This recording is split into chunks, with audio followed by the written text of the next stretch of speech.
여러분 안녕하세요. 오늘 제가 들려드릴 이야기는 우리 사회의 편견과 오만함이 어떤 결과를 초래하는지 보여주는 통쾌한 사이다 스토리입니다.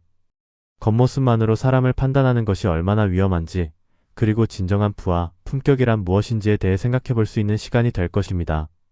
이 이야기의 주인공은 평범해 보이는 한 노인입니다. 하지만 그의 진짜 정체를 알게 된 순간 모든 것이 뒤바뀌게 됩니다. 오늘 이야기가 즐거우셨다면 좋아요와 구독 부탁드립니다. 자, 그럼 지금부터 시작하겠습니다. 제1장 평범한 아침. 2024년 가을, 서울 강남구의 한 대형 은행 본점. 이른 아침부터 은행 로비는 바쁘게 움직이는 사람들로 가득 찼습니다. 정장을 차려입은 직장인들, 급한 볼 일이 있는 주부들, 그리고 각종 금융 상담을 받으러 온 고객들이 번호표를 뽑고 자리에 앉아 차례를 기다리고 있었죠. 이 은행은 국내 5대 시중은행 중 하나인 XX은행의 강남 본점이었습니다. 연 매출 수조 원을 자랑하는 이 은행은 특히 강남 지역의 부유층 고객들을 주요 타깃으로 삼고 있었습니다. 그날도 여느 때와 다름없는 평범한 아침이었습니다. 오전 9시 30분. 은행 직원들은 각자의 창구에서 고객들을 응대하고 있었습니다. 그 중에서도 3번 창구의 김민석 대리는 이 은행에서 근무한 지 5년째 되는 베테랑 직원이었죠. 30대 초반의 김민석 대리는 깔끔한 정장 차림에 반듯한 인상을 가진 남성이었습니다. 그는 자신이 강남 본점의 핵심 직원이라는 자부심이 대단했습니다. 실제로 그의 성과도 나쁘지 않았죠. VIP 고객들을 여럿 관리하며 좋은 실적을 올리고 있었으니까요.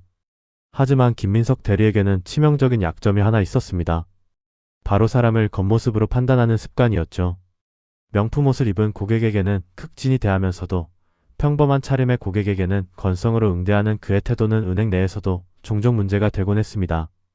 하지만 그는 그런 지적을 받을 때마다 이렇게 말하곤 했죠. 은행은 돈이 많은 고객을 우대해야 하는 게 당연한 거 아닙니까? 시간은 한정되어 있고 효율적으로 일해야죠. 그의 이런 태도는 점점 더 노골적이 되어갔습니다. 제2장 운명의 만남. 그날 오전 10시경. 은행 정문이 열리면서 한 노인이 천천히 걸어 들어왔습니다. 그는 70대 후반으로 보이는 백발의 노인이었습니다.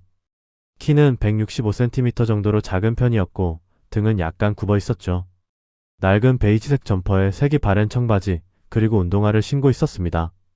얼굴에는 세월의 흔적이 깊이 새겨져 있었고 손은 오랜 노동의 흔적으로 거칠어 보였습니다. 왼손에는 낡은 비닐봉지를 들고 있었는데 그 안에는 몇 장의 서류가 들어있는 것처럼 보였죠. 노인은 번호표를 뽑고 대기석에 앉았습니다. 로비에 있던 사람들의 시선이 잠시 노인에게 향했습니다. 이 강남 본점은 평소 고급스러운 고객들이 많이 드나드는 곳이었기에 이렇게 소박한 차림의 노인은 다소 이질적으로 느껴졌던 것이죠. 김민석 대리도 노인의 모습을 힐끗 쳐다봤습니다. 그의 눈빛에는 미묘한 경멸의 감정이 섞여 있었죠. 또 복잡한 일로 시간 잡아먹으려고 오셨나 보네.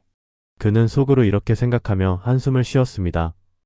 은행에서 일하다 보면 종종 이런 경우가 있었습니다. 소액의 예금이나 송금 같은 간단한 업무도 제대로 이해하지 못해 시간이 오래 걸리는 고령 고객들 말이죠. 김민석 대리는 그런 고객들을 응대하는 것을 매우 귀찮아했습니다. 20분 정도가 흐른 후 113번 고객님, 3번 창구로 오세요. 전광판에 번호가 표시되고 안내 방송이 나왔습니다.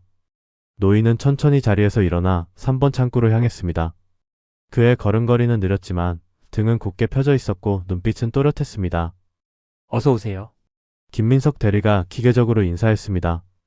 하지만 그의 목소리에는 별다른 감정이 실려있지 않았죠.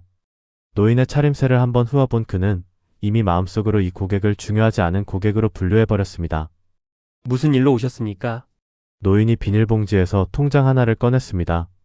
그것은 매우 오래된 종이 통장이었습니다.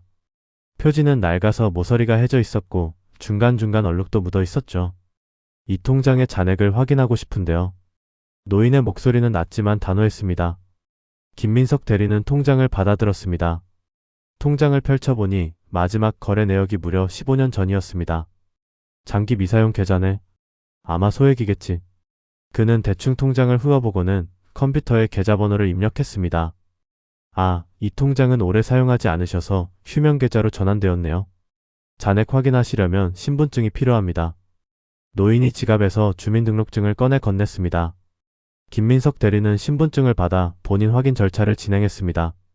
컴퓨터 화면에 노인의 정보가 떴습니다. 이름 박준석. 나이 78세. 주소 서울시 강북구. 강북구라. 역시 그냥 서민이네. 김민석 대리는 속으로 이렇게 생각하며 휴면계좌 해제 절차를 진행했습니다. 그런데 그때였습니다. 컴퓨터 화면에 잔액이 표시되는 순간 김민석 대리의 눈이 커졌습니다. 잠깐, 이게 뭐지? 화면에는 숫자들이 빽빽하게 표시되어 있었습니다. 이게 잔액이 맞나? 그는 자신의 눈을 의심했습니다. 화면을 다시 확인하고 또 확인했습니다. 하지만 숫자는 변하지 않았습니다. 제3장 무시와 모욕. 김민석 대리의 마음속에서는 순간적으로 여러 생각이 스쳐 지나갔습니다. 아니, 이게 말이 돼? 시스템 오류인가? 하지만 시스템은 정상이었습니다. 그리고 그 숫자는, 잠깐, 숫자 이야기는 조금 뒤로 미루겠습니다. 왜냐하면 김민석 대리가 이 순간 내린 판단이 그의 운명을 결정짓게 되기 때문이죠. 김민석 대리는 황당한 표정을 지으며 노인을 바라봤습니다. 손님, 이거 혹시 잘못 만드신 계좌 아니신가요? 노인은 차분하게 대답했습니다. 아닙니다. 제 계좌가 맞습니다. 그런데 이렇게 오래 방치하신 이유가 뭡니까? 김민석 대리의 목소리에는 의심의 기색이 역력했습니다. 마치 노인이 무언가 잘못된 일을 한 것처럼 말이죠. 바빠서 잊고 있었습니다. 노인의 대답은 간단했습니다. 김민석 대리는 코웃음을 쳤습니다. 손님, 농담하시는 겁니까? 이 계좌의 돈이. 그는 말을 멈췄습니다. 주변에 다른 고객들이 있었기 때문이죠. 하지만 그의 표정과 태도는 분명했습니다. 믿을 수 없다는 표정이었죠. 신분증이랑 통장 정보가 일치하는지 다시 확인해야겠습니다. 잠시만 기다리세요. 김민석 대리는 자리에서 일어나 뒤쪽의 팀장 자리로 갔습니다. 노인은 창구 앞에 그대로 서서 기다렸습니다. 김민석 대리는 팀장에게 상황을 설명했습니다. 팀장님, 저기 계신 노인분 계좌가 좀 이상합니다. 휴면 계좌였는데 금액이. 팀장인 이수진 차장이 컴퓨터 화면을 확인했습니다. 그녀도 놀란 표정을 지었죠. 이게 정말 이분 계좌가 맞나요? 신분증이랑 일치는 합니다만 좀 의심스럽지 않습니까? 저런 차림의 노인분이. 이수진 차장이 김민석 대리를 쳐다봤습니다. 김 대리, 그런 식으로 생각하면 안 됩니다. 고객의 외모로 판단하는 건 우리가 하지 말아야 할 행동이에요. 아, 네. 죄송합니다. 일단 정확히 확인해 보세요. 본인이 맞다면 정중하게 응대하고요. 알겠습니다. 하지만 김민석 대리의 마음속에는 여전히 의심이 가득했습니다. 그는 다시 창구로 돌아왔습니다. 손님, 본인 확인을 위해 몇 가지 질문을 드리겠습니다. 노인은 고개를 끄덕였습니다. 이 계좌를 만든 날짜가 언제입니까? 2003년 3월입니다. 계좌를 만든 지점은 어디입니까? 여기 강남 본점입니다. 마지막으로 거래한 내역은 뭡니까? 2009년 5월에 이체를 받았습니다. 모든 답변이 정확했습니다. 김민석 대리는 더 이상 물어볼 것이 없었습니다. 하지만 그는 여전히 납득하기 어려웠습니다. 그래서 실수를 저지르고 말았죠. 손님, 솔직히 말씀드려서 이 계좌에 이렇게 큰 금액이 있는데 왜 15년이나 방치하셨는지 이해가 안 갑니다. 그리고 이런 큰 금액을 가지신 분이 왜? 그는 노인의 옷차림을 위아래로 휘어봤습니다. 왜 이렇게 평범한 차림으로 다니시는지도요. 그 순간 로비의 공기가 차갑게 식었습니다. 노인의 눈빛이 날카로워졌습니다. 제 옷차림이 뭐가 문제라도 됩니까? 노인의 목소리는 여전히 낮았지만 그 안에는 분명한 불쾌함이 담겨 있었습니다. 김민석 대리는 자신이 실수했다는 것을 깨달았습니다. 하지만 이미 내뱉은 말은 주워 담을 수 없었죠. 아, 그게 아니라 제 말은. 그는 변명을 늘어놓으려 했지만 노인이 손을 들어 그를 막았습니다. 됐습니다. 그럼 이제 제가 원하는 업무를 처리해 주시죠. 네. 무슨 업무를 원하십니까? 노인의 다음 말은 간단했습니다. 전액 인출하겠습니다. 네?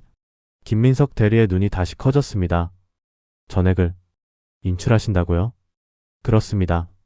손님, 그게 금액이 워낙 크기 때문에 당장 처리하기는. 왜요? 제 돈인데 찾으면 안 됩니까? 노인의 목소리는 차분했지만 그 안에는 단호함이 담겨 있었습니다. 김민석 대리는 당황했습니다. 이런 상황은 처음이었으니까요. 그게 금액이 워낙 크다 보니 절차가 복잡합니다. 그리고 이렇게 갑자기 큰 금액을 인출하시면 세금 문제도 있고, 세금 문제는 제가 알아서 할 겁니다. 그리고 절차가 복잡하면 복잡한 대로 처리하면 되는 거 아닙니까? 당신들이 은행 직원이지 않습니까? 노인의 논리는 완벽했습니다. 김민석 대리는 할 말이 없었습니다. 잠시만 기다려 주십시오. 윗분께 보고를 드려야 할 것 같습니다. 그는 다시 자리에서 일어났습니다. 제사장 확산되는 소문. 김민석 대리가 이수진 차장에게 상황을 보고하자 차장의 얼굴이 굳어졌습니다. 전액 인출이라고요? 네, 그렇게 말씀하셨습니다. 도대체 금액이 얼마인데요? 김민석 대리가 숫자를 말하자 이수진 차장은 숨을 깊이 들이마셨습니다. 이건 지점장님께 보고 드려야겠어요. 김대리 고객분께 양해를 구하고 VIP 룸으로 안내하세요. 이런 건 로비에서 처리할 사안이 아닙니다. 알겠습니다. 김민석 대리는 다시 창구로 돌아갔습니다. 손님, 이런 큰 금액의 거래는 조용한 곳에서 처리하는 게 좋을 것 같습니다. VIP 상담실로 모시겠습니다. 노인은 잠시 생각하더니 고개를 끄덕였습니다. 좋습니다. 김민석 대리가 노인을 VIP 상담실로 안내했습니다. 상담실은 은행 2층에 위치한 고급스러운 공간이었습니다.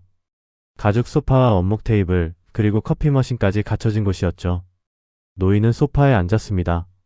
잠시만 기다려 주십시오. 지점장님께서 곧 오실 겁니다. 김민석 대리가 나가고 노인은 혼자 상담실에 남았습니다. 그는 창밖을 바라보며 생각에 잠겼습니다. 15년 만이구나. 그의 머릿속으로 오래된 기억들이 스쳐 지나갔습니다. 한편 은행 사무실에서는 긴급회의가 열리고 있었습니다. 지점장인 강현우 부장, 이수진 차장, 그리고 김민석 대리가 모여 있었습니다. 정확한 금액이 얼마입니까? 강현우 지점장이 물었습니다. 김민석 대리가 서류를 건넸습니다. 예금 원금 500억 원, 그리고 15년간 쌓인 복리 이자를 포함하면? 강현우 지점장의 얼굴이 창백해졌습니다. 1247억 원이라고요? 네, 정확히는 1247억 3200만 원입니다. 회의실에 침묵이 흘렀습니다. 이수진 차장이 입을 열었습니다. 손님이 전액 인출을 원하신다고 했습니다. 전액 인출? 왜요? 그건 아직 자세히 말씀하지 않으셨습니다. 강현우 지점장은 이 말을 짚었습니다. 이건 큰일인데요. 1200억이 넘는 금액이 한꺼번에 빠져나가면 우리 지점의 유동성에 심각한 문제가 생깁니다. 본점에 보고해야 합니다. 이미 보고 들어갔습니다. 본점 임원분들도 놀라셨다고 합니다. 그 고객분이 누구시기에? 이수진 차장이 노인의 신상 정보를 설명했습니다. 이름은 박준석, 78세, 주소는 강북구. 강북구? 네, 겉모습은 평범한 노인이십니다. 강현우 지점장이 김민석 대리를 쳐다봤습니다. 김대리 고객 응대는 잘했습니까? 김민석 대리의 얼굴이 굳어졌습니다. 그게 무슨 문제라도 있었습니까? 제가 실수를 좀 했습니다. 실수? 김민석 대리는 자신이 노인에게 했던 말들을 보고했습니다. 강현우 지점장의 얼굴이 붉어졌습니다. 뭐라고요? 고객의 옷차림을 가지고 그런 말을 했다고요? 죄송합니다. 제가 생각이 짧았습니다. 생각이 짧았다는 수준이 아니라 완전히 실격입니다. 당신 은행원으로서 기본도 안 되어 있어요. 강현우 지점장은 분노로 떨고 있었습니다. 이수진 차장, 제가 직접 사과드리러 가겠습니다. 김 대리는 당분간 그 고객과 접촉하지 마세요. 알겠습니다. 강현우 지점장은 서류를 챙겨 들고 VIP 상담실로 향했습니다.